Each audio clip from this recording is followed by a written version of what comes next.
Welcome back to the Deadly Detective channel, where we unravel the darkest mysteries. If you're new here, hit that like and subscribe button for more thrilling content. Picture this, a tranquil research ship floating in the vast expanse of the Pacific Ocean, home to 13 crew members. Among them, 2 doctors named Thomas and Janik, absorbed in their top-secret genetic research. The daily life aboard the ship is as serene as the ocean itself, filled with camaraderie and routine tasks. But what they don't realize is, beneath this calm surface, a storm is brewing. Unbeknownst to them, their lives were about to take a sinister turn. It started with a single death. A security personnel found lifeless in his cabin. The initial shock quickly gave way to bafflement. The body bore no signs of struggle, no wounds, no visible signs of harm. Yet, the man was undeniably, inexplicably dead. Thomas and Janik, the 2 doctors on board, were left scratching their heads. Their medical wisdom, honed through years of rigorous study and practice, offered no insight into this peculiar case. It was as if the life had been drained from the security personnel without a trace. The perplexity deepened when they found no evidence of any known disease or medical condition. What could have caused this abrupt death? A hushed unease settled on the ship, the silence broken only by the hum of the ship's engine and the occasional murmur of the Pacific waves. But little did they know this was just the beginning. As days turned into nights, the death toll began to rise. One by one, the ship's crew fell victim to a mysterious, unseen menace. The once bustling corridors of the research vessel now echoed with a haunting silence, broken only by the occasional whispers of the few remaining crew members. With each rising sun, a new wave of dread washed over the ship, as the grim ritual of discovering yet another lifeless body became the dreadful norm. The chilling sameness of each death, the drained blood, the puncture wounds. It was a horrifying puzzle that defied explanation. The ship had transformed into a floating prison, a macabre stage, set for a deadly game of survival.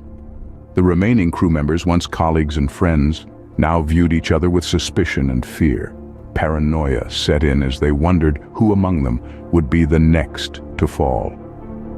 Locked in a deadly dance with an unseen predator, the crew was trapped in a nightmare with no end in sight. The vast expanse of the Pacific Ocean, once a symbol of exploration and discovery, had become an inescapable cage, its endless waters reflecting their feelings of isolation and despair. With no way to escape, they were trapped with an unseen killer. Meanwhile, Thomas and Janik were hiding a secret of their own. The duo, respected doctors by profession, were delving into the enigmatic world of genetic research. But this was not your run-of-the-mill genome study. Oh no. They were pushing boundaries, traversing the frontier of human knowledge to a realm that was both exciting and terrifying. They were exploring genetic modifications with the lofty goal of increasing human longevity. Their work was shrouded in secrecy, a Pandora's box nestled within the bowels of the research ship. It was a world where DNA danced to the tune of their expert hands, a ballet of nucleotides and genes that could potentially rewrite the rules of life itself. They were on the cusp of a breakthrough, standing on the precipice of a discovery that could change the course of humanity. But with great power comes great responsibility. And the question loomed, were they playing God? They were treading a fine line, one that could either lead to unprecedented advancements or unleash unforeseen horrors. Their research was a double-edged sword, a potent force that held the promise of life, but also the threat of death. Could their research have something to do with the mysterious deaths? As the mystery deepened, a shocking discovery was made. Upon closer examination, a chilling pattern emerged among the deceased. Each body, void of life, was completely drained of blood. But the horror didn't stop there. On their necks, 2 puncture wounds, eerily symmetrical, a sinister signature left behind. The remaining crew members, already on the edge, now stared into the abyss of their wildest nightmares.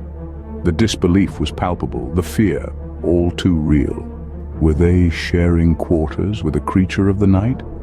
Or was this simply a cruel trick of the mind, a macabre explanation to cope with the unexplainable? The evidence pointed to something beyond their wildest imaginations. Could it be that they were not alone on the ship? As the death toll rose, so did the crew's suspicion that they might be dealing with something far beyond their understanding. A vampire, perhaps. The puncture wounds, the bloodless bodies, the fear of the unknown. All these clues pointed towards the unthinkable. The ship, once a beacon of scientific exploration, now seemed to be a floating nightmare. Trust was replaced with trepidation, camaraderie with paranoia. The remaining crew members found themselves in a chilling race against time, their quest for answers overshadowed by their primal need for survival. With every passing moment, their fight for survival became more desperate. In the end, the truth was stranger than fiction. Each of the 13 bodies, cold and lifeless, bore an uncanny sign, drained of blood with 2 puncture wounds neatly placed on the neck. This chilling discovery sent shivers down the spines of even the most seasoned investigators. Could this be the handiwork of a vampire, a creature of the night lurking in the shadows of the research ship? It's a thought that defies logic, rattles the mind, and stirs up tales of lore and legend. Could it be a vampire, or was it something even more terrifying? You decide. Until next time on Deadly Detective, keep your wits about you and stay safe.